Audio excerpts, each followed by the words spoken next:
అమరపాలుడి మాటలు వింటూనే చిత్రసేనుడు ఉగ్రాక్షుడికేసి చూశాడు. ఉగ్రాక్షుడికి అమరపాలుడి మాటల్లో పూర్తి విశ్వాసం కలిగింది. అతడు ఉత్సాహంగా లేచి నిలబడి, నా సేవకులైన రాక్షసుల్లో ఇద్దరు ముగ్గురిని తోడుగా పంపుతాను. ఈ పని సానుకూలమైతే అమరపాలుణ్ణి గొప్పగా బహుకరించగలను అన్నాడు. చిత్రసేనుడు ఓ క్షణం ఆలోచించి, పనిలో పనిగా ఆ కపిలపురాన్ని కూడా ఆక్రమించుకోవడం బాగుంటుంది కదా. రాజును చెరపట్టిన సేనాని నాగవర్మ నా తండ్రిగారి రాజ్యమైన ధవళగిరి మీదకి దాడికి వెళ్ళాడు. ఇప్పుడు కపిలపురానికి రక్షణగా పెద్ద సైన్యం ఉండుండదు. మనం హఠాత్తుగా దాడి చేస్తే కపిలపురం కోటను ఆక్రమించుకోవచ్చు అన్నాడు. చిత్రసేనుడి మాటలు వింటూనే ఉగ్రాక్షుడు ఎగిరి గంతేసి, మహా పసందైన ఆలోచన చిత్రసేన. మనం కపిలపురాన్ని ఆక్రమించుకోవడమే కాదు, వీరసింహ మహారాజు కుమార్తె కాంతిమతిని కూడా నాగవర్మ పాలు కాకుండా కాపాడదాం. నువ్వు యువకుడివి, బ్రహ్మచారివి. ఒక్క వేటుతో నీ రాజ్యం రెండింతలు కావడమేగాక గొప్ప సౌందర్యవతి అయిన రాజకుమార్తె కూడా నీకు భార్య అవుతుంది అన్నాడు. ఉగ్రాక్షుడి మాటలు చిత్రసేనుడికి యావగింపు కలిగించాయి. కపిలపురం రాజైన వీరసింహుడు బతికొండగానే అతడి రాజ్యాన్ని తన రాజ్యంలో కలుపుకోవడం గాని, అతడి కుమార్తెను తండ్రి అనుమతి లేకుండా వివాహం ఆడడం గాని న్యాయం అనిపించుకోదు. పైగా ఆ కాంతిమతి ఈసరికే మరొక వరుణ్ణి ఎన్నుకొనుండొచ్చు. రాక్షసుడైన ఉగ్రాక్షుడికి మానవులు పాటించే మంచి మర్యాదల గురించి ఏమీ తెలీదు. ఉగ్రాక్ష, ఇప్పటి మన ప్రయత్నం నాగవర్మను ఓడించడం. ఆ విధంగా త్వరలో మనకు పక్కలో బల్లెమైన ఒక దుష్టుడి పీడ విరగడవుతుంది. కపిలపురం రాజ్యానికి వీరసింహుణ్ణే తిరిగి రాజుగా పట్టాభిషేకం చేస్తాం. కానీ ఇవన్నీ సాధించాలంటే ముందుగా మనం ఆ భయంకర పక్షుల్ని, వాటి రౌతుల్ని తుదముట్టించాలి.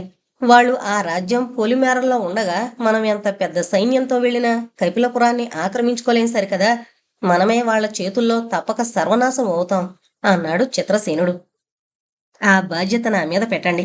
మీరు సైన్యాలతో అడవిలో దాగుండి భయంకర పక్షులు కొట్టాల్లో మాడి చావగానే కపిలపురం మీద దాడి చెయ్యొచ్చు అన్నాడు అమరపాలుడు. ఇందుకు చిత్రసేనుడు ఉగ్రాక్షుడు అంగీకరించారు. వెంటనే అమరపాలుడికి తోడుగా ఇద్దరు రాక్షసులు, నలుగురు చిత్రసేనుడి సైనికులు బయలుదేరారు. అమరపాలుడు వాళ్లను వెంటబెట్టుకుని చూస్తుండగానే అడవి చెట్లలో మాయమయ్యాడు. చిత్రసేనుడు, ఉగ్రాక్షుడు తమ సైన్యాలను, అనుచరులను సమాయత్తం చేసేందుకు భటుల ద్వారా ఆజ్ఞలు పంపారు.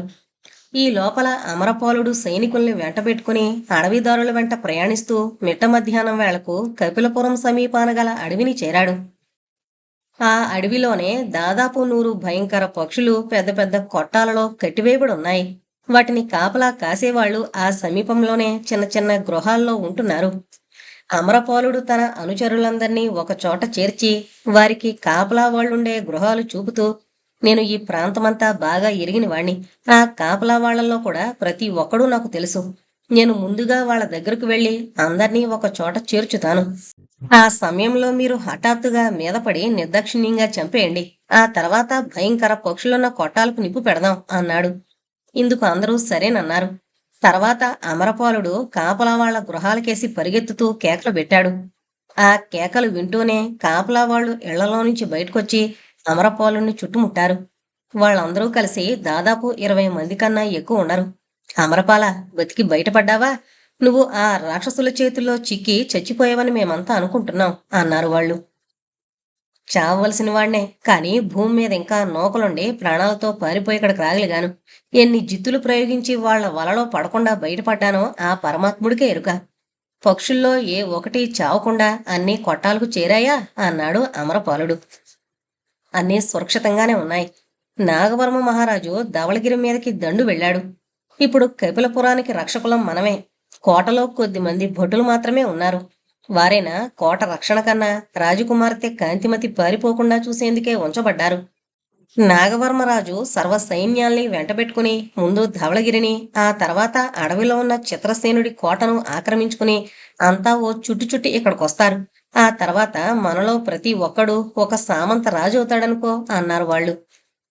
ఆ మాటలు వింటూనే అమరపాలుడు పరమానందం చెందినవాడిలా పెద్దగా నవ్వి గంతులు వేస్తూ చేతులు పైకెత్తి సంజ్ఞలు చేశాడు. మరుక్షణంలో చెట్ల చాటు నుంచి భయంకరంగా రంకెలు వేస్తూ రాక్షసులు, సైనికులు పరిగెత్తుకునొచ్చి కాపలా వాళ్ల మీద పడ్డారు. అదే అదనులో అమరపాలుడు కూడా కత్తి దూసి కాపలా వాళ్లైన జ్వాలాద్వీపవాసుల్ని నరకసాగాడు. నిరాయుధులుగా ఉన్న ఆ క్రూరులు నిమిషాల మీద యమపురికి ప్రయాణం కట్టారు. ఆ వెంటనే అమరపాలుడు రాక్షసులు ఇళ్లలోకి జొరబడి నూనెలో ముంచిన కాగడాలను వెలిగించి భయంకర పక్షులు కట్టివేయబడున్న తాటాకు కొట్టాలకు అన్ని వైపుల నుంచి నిప్పు పెట్టారు. గాలి తాకిడికి క్షణాల మీద కొట్టాలన్నీ ముట్టుకుని భగభగమంటూ మండసాగాయి. బలమైన ఇనుప గొలుసులతో కట్టివేయబడిన భయంకర పక్షులు అగ్నిజ్వాలల నుండి బయటపడేందుకు భీకరంగా అరుస్తూ ముక్కులతో కాళ్ల గొలుసులను ఛేదించేందుకు ప్రయత్నించాయి. కాని ఈ లోపలే కొట్టాల కప్పులు కాలి దబీమంటూ లోపలికి కోళ్లంతో ఆ మంటల్లో కొన్ని కాలిపోయాయి. గొలుసులను ఛేదించుకోగలిగిన కొన్ని భయంకర పక్షులు మండుతున్న దేహాలతో పైకెగిరి అంతలోనే భూమి మీద పడిపోయి గిలగిలా కొట్టుకుంటూ ప్రాణాలు వదిలాయి. అమరపాలుడు అతని అనుచరులు సంతోషం పట్టలేక కుప్పిగంతులు వేస్తూ పాటలు పాడసాగారు. ఉన్నట్టుండి దాపులున్న ఒకానొక కొండ ప్రాంతాన్నించి భేరీమోతలు వినబడ్డాయి. ఆ ధ్వని వింటూనే అమరపాలుడు ఆ దిక్కుకేసి చూస్తూ, చిత్రసేన మహారాజు ఉగ్రాక్షుడు సైన్యాలతో వస్తున్నారు. ఇక్కడ మనం రేపిన మంటలు వాళ్లకు కనబడుంటాయి. ఇక మనం కపిలపురాన్ని ఆక్రమించుకోవడమే తరువాయి. మీలో ఒకరిద్దరు సైన్యాలకు ఎదురెళ్లి ఇక్కడ పని సానుకూలమైనట్టు చెప్పండి అన్నాడు అనుచరులతో. అమరపాలుడు ఇలా చెప్పగానే రాక్షసులిద్దరూ రాతి గదలను గిర్రున తిప్పుతూ పొదల మీద నుంచి వేగంగా దూకుతూ భేరీధ్వనులు వచ్చిన వైపు పరిగెత్తారు. కొద్దిసేపటి తర్వాత చిత్రసేనుడు ఉగ్రాక్షుడు సైన్యంతో అక్కడికొచ్చారు. వాళ్లకు అమరపాలుడు చేసిన బీభత్సం కంటపడింది. ఇంకా అక్కడా ఇక్కడ మంటలు లేస్తూ ఆకాశం కేసి పొగలు జుమ్ముతోన్న భయంకర పక్షుల కొట్టాలను చూసి ఉగ్రాక్షుడు పట్టలేని ఆనందంతో అమరపాలుని సమీపించి అతన్ని చేతులు పట్టుకుని లేవనెత్తి గాలిలో గిర్రున తిప్పుతూ, ఆహా, వీరుడు అంటే నువ్వేనోయ్ అమరపాల, నా అడవిని శత్రుభయం లేకుండా చేశావు. ఏం కావాలో కోరుకో అన్నాడు. నీ తిప్పుడికి గుండెలవిసి చావకముందే నన్ను వదిలిపెట్టు, అంతే చాలు అన్నాడు అమరపాలుడు ఆయాసపడుతూ. ఉగ్రాక్షుడు అతడిని తిరిగి భూమి మీద నిలబెట్టి భుజం తడుతూ, ఒక్క భయంకర పక్షి కూడా పారిపోకుండా అన్నింటినీ నిప్పుల్లో మార్చావు కదా అని అడిగాడు. అవును, ఒక్కటి కూడా పారిపోలేదు. ఇక మిగిలిందల్లా వాటి రౌతుల్లో కొందరు. ఇక్కడ దాదాపు 20 మంది చచ్చారు. తతిమా వాళ్ళు కపిలపురం కోటలో ఉంటారని నా అనుమానం అన్నాడు అమరపాలుడు. ఓ, ఇక వాళ్ళెక్కడికి పోతారు? మన సైన్యాలతో కోటను చుట్టుముట్టి భస్మీపట్లం చేసేస్తాం అంటూ ఉగ్రాక్షుడు జబ్బలు చెరిచాడు. అలా చేస్తే రాజకుమార్తె కాంతిమతికి కూడా ప్రమాదం కలుగుతుంది. ఆ కోటను పట్టుకునే పని నాకు వదులు ఉగ్రాక్ష అన్నాడు చిత్రసేనుడు. అవునవును, ఆ అమ్మాయి మాటే మరిచాను. కోటకి ఎలాంటి హాని జరగకూడదు, విన్నారా అంటూ ఉగ్రాక్షుడు తన సేవకులకేసి గుడ్లురిమాడు. విన్నాం విన్నాం మహానాయిక అంటూ వాళ్ళు కేకలు పెట్టారు. ఆ తర్వాత అమరపాలుడి నాయకత్వం కింద 10 మంది అశ్వసైనికులు వేగు చూసేందుకు కపిలపురం వైపుకు పంపబడ్డారు. మిగిలిన సైనికులు వంట తయారు చేసే పనిలో నిమగ్నమయ్యారు. సూర్యుడు పడమటి దిక్కుకు వాలుతున్నాడు. సైనికులు భోజనాలు ముగించి చెట్ల నీడల్లో విశ్రాంతి తీసుకుంటున్నారు. ఆ సమయంలో వేగు పంపబడిన అశ్వికుల్లో ఒకడు అక్కడికొచ్చి, మహారాజా, ప్రమాదం! 50-60 మంది పులిరాయుళ్లు రాజకుమార్తెను మేనాలో ఎక్కించుకుని కోట వదిలి అడవిలో ఎక్కడికో పోతున్నారు అని చెప్పాడు. ఈ వార్త వింటూనే చిత్రసేనుడు ఉగ్రాక్షుడు కూడా త్రుళ్ళిపడ్డారు. ఇక్కడ భయంకర పక్షులు మరణించిన సంగతి కపిలపురం కోటలో ఉన్న పులిరాయుళ్లకు తెలుసుంటుంది. ఇక్కడ లేచిన మంటలు, పొగ ఆ విషయాన్ని బయటపెట్టుంటాయి. అందువల్ల ఇక కోట తమ రక్షణకు ఉపయోగించదని తెలుసుకుని వాళ్ళు రాజకుమార్తెను ఎక్కడో కొండల్లో దాచేందుకు తీసుకుని పోతూ ఉండుంటారు. చిత్రసేనుడు ఇలా ఊహించి తన సైనికుల్లో రాటుదేలిన యోధులు 50 మందిని, ఉగ్రాక్షుణ్ణి, అతడి అనుచరుల్లో కొద్ది మందిని వెంటబెట్టుకుని రాజకుమార్తె కోసం అడ్డదారి వెంట బయలుదేరాడు. తతిమా సైన్యం అమరపాలుడి నాయకత్వాన కపిలపురం కోట వశపరుచుకునేందుకు వెంటనే బయలుదేరవలసిందిగా ఆజ్ఞాపించాడు. వేగు వెళ్లిన అశ్వికుడు దారి చూపగా కొద్దిసేపటికల్లా చిత్రసేనుడు తన అనుచరులతో పులిరాయుళ్లున్న ప్రాంతానికొచ్చాడు. వేగువాడు చెప్పినట్లుగానే ఒక మేనాను 4 బోయిలు మోస్తున్నారు. దానికి ముందు వెనక కత్తులు, కటార్లు ధరించున్న పులిరాయుళ్లు నడుస్తున్నారు. చిత్రసేనుడు తమను సమీపిస్తుండడం చూస్తూనే పులిరాయుళ్ల నాయకుడు కత్తి పైకెత్తి భీకరంగా గర్జిస్తూ, మేనా దించండి అని బోయలను ఆజ్ఞాపించి తన అనుచరులతో, మన గొంతులో ఊపిరుండగా కాంతిమతి శత్రువుల చేజికి రాదు. మనలో ఆఖరివాడు చచ్చే ముందు ఆమెను చంపి చావాలి. ఇది మహారాజు నాగవర్మ గారిచ్చిన ఆజ్ఞ అన్నాడు. పులిరాయుళ్ల నాయకుడు తన అనుచరులకు చేసిన హెచ్చరిక వింటూనే ఒకవైపు నుంచి చిత్రసేనుడు, రెండో వైపు నుంచి ఉగ్రాక్షుడు, అతడి సేవకులు వాళ్ల మీద పడ్డారు. చూస్తుండగానే పులిరాయుళ్ళు రాక్షసుల రాతి గదలకు, చిత్రసేనుడి అనుచరుల కత్తి దెబ్బలకు నేల కొరగసాగారు. ఇక విజయావకాశం ఏమాత్రం లేదని గ్రహించిన పులిరాయుళ్ల నాయకుడు ఎక్కడ లేని తెగింపుతో ఒక చేత్తో కత్తిని, రెండవ చేత్తో ఈటెను పట్టుకొని భయంకరంగా పోరాడుతూ మనంతం సమీపించింది. ముందు కాంతిమతిని చంపండి అంటూ కేకలు పెట్టాడు. ఆ కేకలు వింటూనే చిత్రసేనుడు నివ్వెరపోయాడు. రాజకుమార్తె ఈ దుర్మార్గుల చేతిలో తప్పక మరణించగలదని అతడు భావించాడు. తనకు రాజకుమార్తెకు ఉన్న మేనాకు మధ్య దాదాపు 10 మంది శత్రువులు అన్నింటికీ తెగించి అతి భీకరంగా పోరాడుతున్నారు. వీళ్లను చంపిగాని తను మేనాను సమీపించలేడు. చిత్రసేనుడు మహోద్రేకంతో కత్తిని ఎదురుగా ఉన్న శత్రువుల మీదకి విసురుతూ తనను పక్కల నుంచి ఎదుర్కొంటున్న శత్రువుల మాటే మరిచి సూటిగా మేనాకేసి వెళ్లసాగాడు. అంతలో మేనా తలుపులు పెళ్లుమంటూ తెరుచుకున్నాయి. కాంతిమతి మెరుపులా మేనా నుంచి కిందకు దూకి దాదాపు చచ్చిపడున్న శత్రు సైనికుడి కత్తొకటి తీసుకుని మేనా పక్కకొస్తున్న పులిరాయలను ఎదుర్కొంది. ఇది చూసిన ఉగ్రాక్షుడు అడవి దద్దరిల్లేలా రంకివేసి, ఇదిగో వస్తున్నాను కాంతిమతి, క్షత్రియ కన్యమనిపించుకున్నావు అంటూ గదతో తనకు అడ్డొచ్చిన పులిరాయుళ్లను గొంతులను కొట్టినట్టు గాల్లోకి ఎగరగొడుతూ మేనాను సమీపించాడు. ఈ లోపల చిత్రసేనుడు కూడా మేనాను సమీపించాడు. వాళ్లకు రక్తం ఓడుతున్న కత్తి పట్టుకుని నిలబడున్న కాంతిమతి కంటబడింది. ఈయన చిత్రసేన మహారాజు, నేను ఉగ్రాక్షుణ్ణి, ఈ అడవంతా నాదే అన్నాడు ఉగ్రాక్షుడు కాంతిమతితో. కాంతిమతి ఉగ్రాక్షుడికేసి కోపంగా చూసి చిత్రసేనుడి వైపుకు తలైనా తిప్పకుండా గిరున వెనుతిరిగి మేనాలో ఎక్కి కూర్చుంది. రాజకుమారి కాంతిమతి ప్రవర్తన చిత్రసేనుడికి ఆగ్రహం కలిగించింది. తను ప్రాణాలకు తెగించి పులిరాయుళ్లతో పోరాడి ఆమెను కాపాడాడు. అయినా రాజకుమారి తనకు కృతజ్ఞత చెప్పకపోగా ఈసడించినట్టు తనకేసి చూడ్డం అతడికి పెద్ద అవమానంగా తోచింది. ఉగ్రాక్ష, ఇక్కడ మన పని ముగిసింది. ఇక మనం సైన్యాలతో ధవళగిరికేసి బయలుదేరడం మంచిది అన్నాడు చిత్రసేనుడు. చిత్రసేనుడి మాటలు వింటూనే ఉగ్రాక్షుడు అదిరిపడ్డాడు. తాము ముందనుకున్న పథకం ప్రకారం అంతా కలిసి కపిలపురం కోటను ముట్టడించాల్సింది. ఆ పని మీద అంతకు ముందు కొద్ది సైన్యంతో అమరపాలుడు వెళ్లాడు. కపిలపురం కోటను వశపరుచుకుని ఆ తర్వాత రాజద్రోహి నాగవర్మను హతమార్చాలని లోగడ నిర్ణయం జరిగింది. కాని ఇప్పుడు చిత్రసేనుడి ధోరణి చూస్తుంటే మరోలా ఉంది. చిత్రసేన, మనం ముందుగా కపిలపురం కోటను వశపరుచుకోదలిచాం కదా, అదృష్టవశాత్తు మార్గమధ్యంలో రాకుమార్ని కాపాడాం అన్నాడు ఉగ్రాక్షుడు తడబడుతూ. మనం రాకుమార్ని కాపాడామా? ఆవిడే మనను రక్షించినట్టుగా ప్రవర్తిస్తోంది. జ్వాలాద్వీపవాసులతో చేతులు కలిపిన నాగవర్మ వీరసింహ మహారాజును బందీని చేసి జ్వాలాద్వీపం పంపినట్టు అమరపాలుడు లోగడే చెప్పాడు. అటువంటి పరిస్థితుల్లో మనం యుద్ధం చేసి కపిలపురాన్ని వశపరుచుకుని ఎవరికి రాజరికం కట్టబెట్టగలం అన్నాడు చిత్రసేనుడు కోపంగా. చిత్రసేనుడు మాటలు ముగించేలోపలే కాంతిమతి మేనాలో నుంచి బయటకొచ్చింది.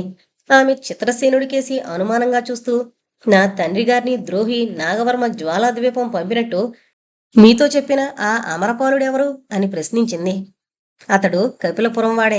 నాగవర్మ సైన్యంలో చేరి మాకు బందీగా చిక్కి తర్వాత కొన్ని రహస్యాలు చెప్పి మాకు సహాయపడ్డాడు అన్నాడు చిత్రసేనుడు. ఆ అమరపాలుడు చెప్పింది అబద్ధం. బహుశా అతడికి నిజం తెలుసుండదు. నా తండ్రి గారు కోటలోనే ఏదో భూగృహంలో బంధించబడి ఉన్నారు అంది కాంతిమతి. అలాగా అన్నాడు చిత్రసేనుడు. మనం ఆయన్ని రక్షిద్దాం చిత్రసేన అన్నాడు ఉగ్రాక్షుడు ఆత్రంగా. పిలవని పేరంటం మనకెందుకు, మన నుంచి అలాంటి సహాయం కావాలని ఎవరు కోరారు అంటూ చిత్రసేనుడు ఉగ్రాక్షుడి మీద కస్సుమన్నాడు. సహాయం చేయవలసిందని నేను కోరుతున్నాను అంది కాంతిమతి. ఇంతకుముందు మీ ప్రవర్తన మరో విధంగా ఉంది. నన్ను మీ సామంతరాజు కన్నా కూడా హీనంగా చూశారు. బహుశా నన్ను గురించి మీకేమీ తెలీదేమో. ఇప్పుడు మీరున్న ఈ అటవీ ప్రాంతమంతా నాది. ఇక్కడికి దాపులనే ఉన్న అపూర్వ భవనం, దానికి ఆనుకున్న నగరం నా రాజధాని అన్నాడు చిత్రసేనుడు గాంభీర్యం ఉట్టిపడే గొంతుతో. రాజకుమారి కాంతిమతి పేదాల మీద చిరునవ్వు కదలాడింది. ఈ అడవంతా తనదని ఇంతకుముందు ఉగ్రాక్షుడు నాతో అన్నాడు అన్నదామె. చిత్రసేనుడు ఉగ్రాక్షుడికేసి నిప్పులు చెరిగే కళ్ళతో చూశాడు. ఉగ్రాక్షుడు ఒక్క నిమిషం గజిబిజి పడిపోయాడు. అతడి నోటి వెంట మాట పెగల్లేదు. ఈ అడవి నాదైనా నేను చిత్రసేన మహారాజు గారి మనిషిని, అందువల్ల అడవి కూడా అయిందే అన్నాడతను వెకుమొహం వేసి. ఇప్పుడు నాకు సంశయ నివారణ అయింది. కపిలపురం రాజైన వీరసింహుడి ఏకైక పుత్రికైన నేను కాంతిమతిని చిత్రనగర మహారాజైన చిత్రసేనుల వారి సహాయం కోరుతున్నాను. రాజద్రోహైన నాగవర్మ వల్ల కారాగారంలో బంధించబడిన నా తండ్రిని రక్షించి ఆ ద్రోహిని తగు విధంగా శిక్షించవలసిందని నా ప్రార్థన అంది కాంతిమతి ఎంతో గౌరవం ఉట్టిపడే కంఠస్వరంతో.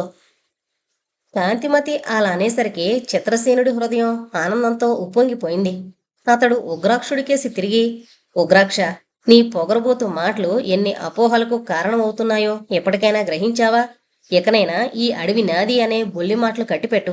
అంతేకాక ఇంతకు ముందు నువ్వు అన్నట్టు నువ్వు మహారాజు గారి మనిషివి కాదు, రాక్షసుడివి, నా సేవకుడివి అన్నాడు కఠినంగా. ఓ, సేవకుణ్ణే సేవకుణ్ణే ముమ్మాటికి అంటూ ఉగ్రాక్షుడు కాంతిమతికేసి తిరిగి ప్రణామం చేశాడు. కాంతిమతి చిరునవ్వు నవ్వింది. చిత్రసేనుడు ఇనుమడించిన ఉత్సాహంతో తన అనుచరులకేసి తిరిగి, మేనా వెంటున్న పులిరాళ్లలో ఎవరూ ప్రాణాలతో పారిపోలేదనుకుంటాను. సరే, ఇక మనం సరాసరి కపిలపురానికి బయలుదేరి వెళ్ళాలి. మీలో నలుగురు మేనా ఎత్తుకోండి అని చెప్పి కాంతిమతితో, రాకుమారి, మీరు మేనా ఎక్కండి అన్నాడు. కాంతిమతి తల అడ్డంగా తిప్పుతూ, మహారాజా, ఇప్పుడు నేను బందీని కాను కనుక మీతో పాటు స్వేచ్ఛగా గుర్రం మీద ఎక్కి రానివ్వండి అంది. అవును మహారాజా, అదే బావుంటుంది. రాజకుమారి ఇందాక పులిరాళ్లను కత్తితో ఎదుర్కొన్న తీరు చూశారు కదా అన్నాడు ఉగ్రాక్షుడు. ఆమె ఇక కత్తిపట్టి యుద్ధం చేయవలసిన అవసరం లేదు. గుర్రం ఎక్కి మన వెంట రావచ్చు. కపిలపురం కోటను వశపరుచుకోవడం, వీరసింహ మహారాజును బంధవిముక్తుని చేయడం అదంతా మన పని. ఆ ప్రయత్నంలో శత్రువులతో చేయవలసిన పోరు మన సైనికులు మనం చేస్తాం అన్నాడు చిత్రసేనుడు. ఆ వెంటనే చిత్రసేనుడి సైనికులు ఉగ్రాక్షుడి అనుచరులైన రాక్షసులు జట్లు జట్లుగా చేరి అశ్వారూఢులైన చిత్రసేన కాంతిమతిల వెనకగా కపిలపురం కేసి బయలుదేరారు. 1 గంట తర్వాత వాళ్లు కొండదాపులున్న కపిలపురం కోటను సమీపించారు. దూరానుండగానే వాళ్లకు కోట బురుజుల మీదున్న శత్రు సైనికులు, కోట మీద ఆకాశంలో పహారా తిరుగుతున్న 2 భయంకర పక్షులు కనిపించాయి. ఆ భయంకర పక్షుల్ని చూస్తూనే చిత్రసేనుడితో పాటు ఉగ్రాక్షుడు కూడా నివ్వెరపోయాడు. ఉగ్రాక్షుడు ఆత్రంగా చిత్రసేనుడి దగ్గరకు పరిగెత్తుకొచ్చి, మహారాజా, ఇక్కడ కూడా మన పాలిటికి ఈ భయంకర పక్షులు దాపరించాయి. సైన్యంతో మీరు పంపిన అమరపాలుడి ఐపు అజా లేదు. అందర్నీ శత్రువులు స్వాహా చేయలేదు కదా అన్నాడు. చిత్రసేనుడికి కూడా ఇలాంటి అనుమానమే కలిగింది. అతడు కోట ద్వారాలకేసి చూశాడు. అవి బంధించబడున్నాయి. వాటి ముందు ఎక్కడా మరణించిన సైనికులు పడున్న సూచనలు లేవు. బహుశా అమరపాలుడు కోటను వశపరుచుకోవడం తన తలకు మించిన పని అని గుర్తించి ఈ ప్రాంతాల ఎక్కడో కాపలా వేసి ఉంటాడు. చిత్రసేనుడు ఇలా ఆలోచిస్తున్నంతలో అల్లంత దూరంలో చెట్ల మధ్య కోలాహలం బయలుదేరింది. చూస్తుండగానే అమరపాలుడు గుర్రాన్ని దూకిస్తూ చిత్రసేనుడి దగ్గరకు వచ్చి, చూసారా మహారాజా, నాగవర్మ ముఖ్య సైన్యంతో కోట వదిలి ధవళగిరి మీదకి దాడి వెళుతూ కోటకు తగిన రక్షణ ఏర్పాటు చేశాడు. ఇందాకటి నుంచి చూస్తున్నాను. ఆ భయంకర పక్షులు 2 కోట మీద గస్తీ తిరుగుతున్నాయి. అంతకు మించి కోటలో మరి పక్షులు ఉన్నట్టు లేదు. బురుజుల మీద కాపలా ఉన్న వాళ్ళు కూడా ఎక్కువ మంది కాదు. అయినా నా వెంటున్న కొద్దిపాటి సైన్యంతో కోట మీదకి వెళ్లడం ప్రమాదమని మీ రాక కోసం ఎదురు చూస్తూ ఇక్కడే కాపు వేశాను అన్నాడు. మంచి పని చేశావు.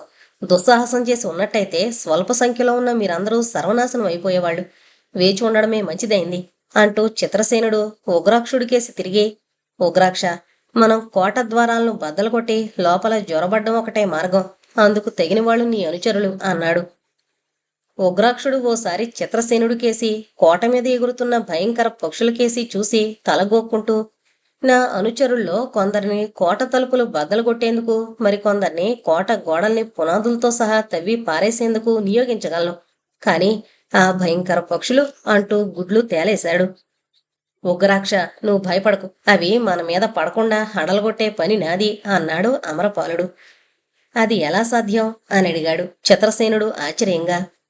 ఇవాళ ఉదయం వాటి కొట్టాలకు నిప్పు పెట్టినప్పుడు అవి నిప్పంటే ఎంత భయపడతాయో తెలుసుకున్నాను. కనుక మన సైనికుల్లో ప్రతి 10 మందిలోనూ ఒకడికి మండుతున్న కాగడాలిస్తే వాటి రౌతులు చచ్చి గీపెట్టినా అవి మన మీదకి దుమ్కేందుకు సాహసించావు అన్నాడు అమరపాలుడు.